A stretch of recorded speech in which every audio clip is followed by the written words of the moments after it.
안녕하세요. 장애인 푸른나노성 성토크쇼 시간입니다. 저는 센터 대표 조윤숙입니다. 최근에 센터에 상담 의뢰가 2건이 새로 들어왔는데요. 한 분은 자폐를 가지신 30대 남성분이었고요. 또 한 건은 두 분 다 중증의 뇌성마비 장애를 가지신 부부셨습니다. 자폐 남성분은 최근에 자립생활을 하게 되셨는데, 그 자립홈에 계시는 사회복지사 선생님께서 의뢰를 하셨습니다. 자위행위를 함에 있어서 하루에 너무 자주 하고 또 자신의 몸을 해칠 정도로 심하게 하기 때문에 조금 횟수를 줄일 방법이나 또는 자기 몸을 해하지 않고 자위행위를 할 수 있는 방법을 교육하거나 상담할 수 없겠는가 하는 그런 의뢰였고요. 또 하나는 중증 뇌성마비 장애인 분들이셨는데, 시설에 오랫동안 계시다가 자립을 하시면서 두 분 다 중증의 장애를 갖고 계시니까 어떤 성적인 자세를 할 때나 또 아이도 갖고 싶으신데 좋은 자세, 성에 대해서 만족할 수 있는 자세를 갖고 싶다 하는 의뢰를 해오셨습니다.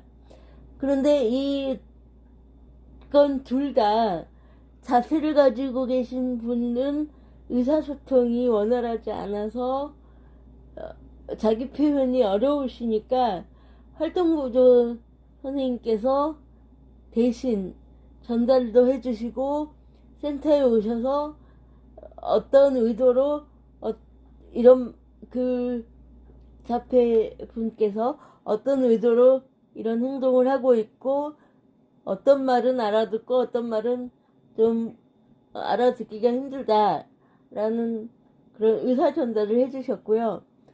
또 뇌성마비 부부 같은 경우도 언어장애가 심해서 활동보조 선생님이 대신 전달을 해주시는 그런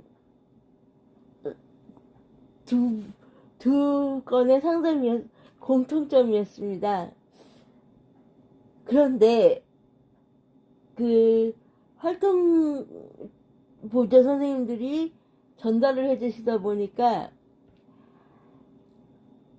진짜 그분들의 의사가 정확하게 전달이 되는 건지, 아니면 또 활동보조 선생님도 이분들의 삶을 전체적으로 다 아시거나 이분들의 생각, 의도를 전체적으로 아시는 것은 아니기 때문에 중간에서 말이 왜곡되고 의도가 변형돼서 저에게 전달이 되는 경우가 많이 있습니다.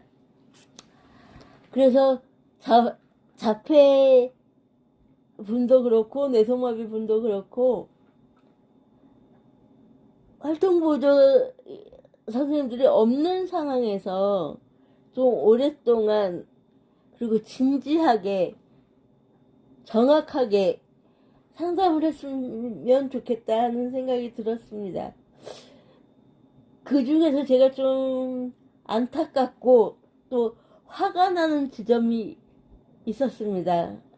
이것은 활동보조인들만의 문제도 아니고 그분들만의 문제도 아니고 전반적인 사회 시스템의 문제긴 한데, 하지만 활동보조 선생님들이 성에 대해서 이분들의 성에 대해서 그다지 중요성을 두지 않고 있다는 느낌을 많이 받았습니다.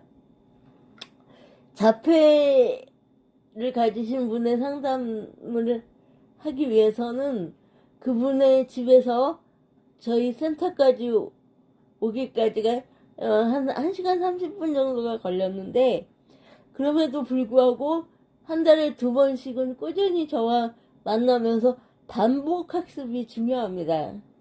그래서 가끔 지루할 수도 있고, 활동부조 선생님으로서는 거리가 멀기 때문에 지루하실 수도 있고, 또 상담 내용이 계속해서 반복되기 때문에 이게 과연 효과가 있을까라는 의문이 생기실 수도 있을 거예요. 하지만 그 선생님도, 활동부조 선생님도 이 자폐분의 생활 습관, 무슨 양치질을 한다거나 면도를 한다거나 이런 화장실을 간다거나 이런 생활을 1년 넘게 계속 반복 교육을 하셔서 혼자 겨우 하실 수 있게 그렇게 교육이 되고 학습이 되셨다고 합니다. 그런데 저희 센터에 와서 받는 성상담에는 조금 회의적이라는 생각이 들었습니다. 자위행위에 대한 학습 효과가 한 번, 2번, 1, 2회 만에 바로 효과가 났으면 좋겠는데, 계속해서 반복 학습을 해야 되고, 이게 1년이 걸릴지 2년이 걸릴지 모르는 상황이 그냥 답답하고 눈에 보이는 효과가 없다고 생각하셨을 것 같아요. 그리고 저와 상담하는 중간중간에 이런 거는 할 수 없습니다. 이런 건 못 알아들을 거예요. 라는 말을 반복해서 하셨습니다. 새로운 것에 대해서는 누구나 학습하는데 좀 오래 걸리죠. 그런데 다른 것들은 학습하는데 시간이 걸리고 기간이 걸리더라도 반복 학습을 하면서 자위행위에 대해서는 바로 한 번의 효과가 나길 기대하시는 부분도 있었습니다. 그리고 또한 저와 처음 만나서 친해지는 과정, 라포를 형성하는 과정도 있어야 하는데, 그거를 중간에 자꾸 개입하시고, 이 사람은 그동안에 제가 해보니까 이렇습니다라고 결정을 지어서 말씀을 하시더라고요. 하지만 성의 전문가인 제가 볼 때는 낯설어서 그렇지 그 낯섦에 대한 반감이 아니라 오히려 새로운 것에 대한 신비함, 또 새로운 것에 대한 호기심, 그런 것들이 생겨가는 것이 보였거든요. 그런데 이 자위행위가 빨리 원하는 대로 고쳐졌으면 좋겠고, 활동부조 선생님이나 또는 주변 다른 사람들한테 보여지는 효과가 빨리 났으면 좋겠는데, 제가 계속 반복 학습을 해야 된다고 하니까, 그러면 거리도 너무 멀고 더 이상 상담을 받기가 어렵겠다라는 말씀을 하셨습니다. 이게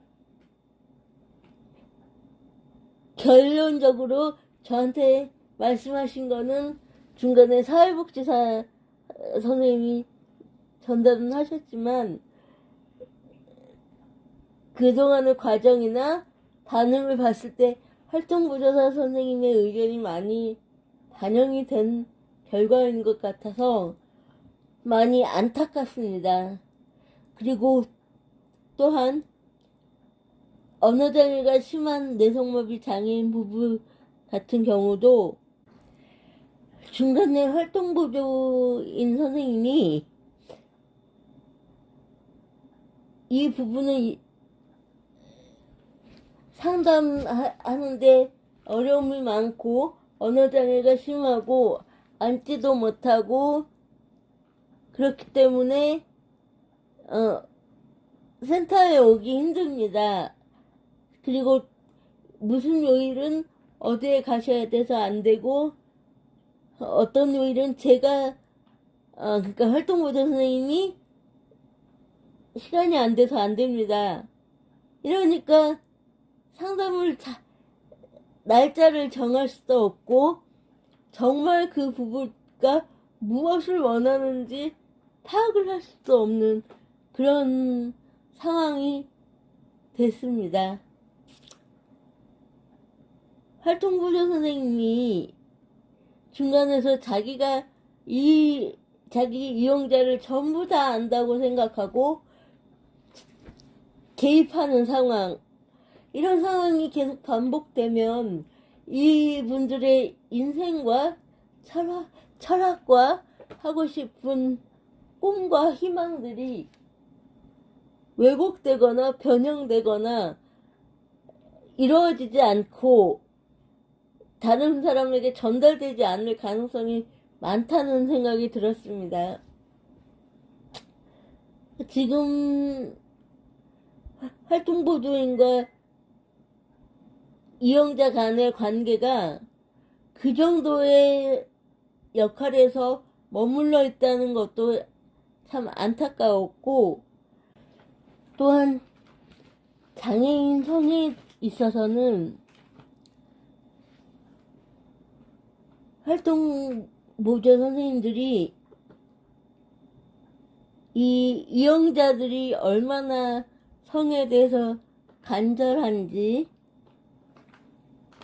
계속해서 상담을 받고 교육받고 이야기하고 드러내야 하는지를 절실함을 느끼지 못하는 것 같습니다. 장애인의 성이 관계적인 것뿐만 아니라 자폐인 분처럼 그분의 상담처럼 자위행위가 너무 심해서 자신의 몸을 해칠 수도 있고, 또 뇌성마비 중증 장애인 부부처럼 당연히 부부가 누려야 할 성을 행복하고 즐겁게 누릴 수 없는 그런 상황들이 2차적인 문제, 생활에서 벗어난 사치스러운 문제, 그렇게 인식되지 않았으면 합니다. 이 두 건의 사례를 접하면서 정말 어디서부터 이 문제를 풀어야 할지, 어디에 건의를 하고 어디서부터 시작을 해야 될지 화가 나고 안타깝고 그렇습니다. 제가 좀 더 노력해서 장애인의 성과 성상담과 교육이 얼마나 절실하고 반드시 필요하고 당사자와의 직접 소통이 중요한지를 알리고 제도화할 수 있도록 노력하겠습니다. 오늘 장애인 푸른하우성 성 토크쇼는 이만 마치겠습니다. 다음에 뵙겠습니다.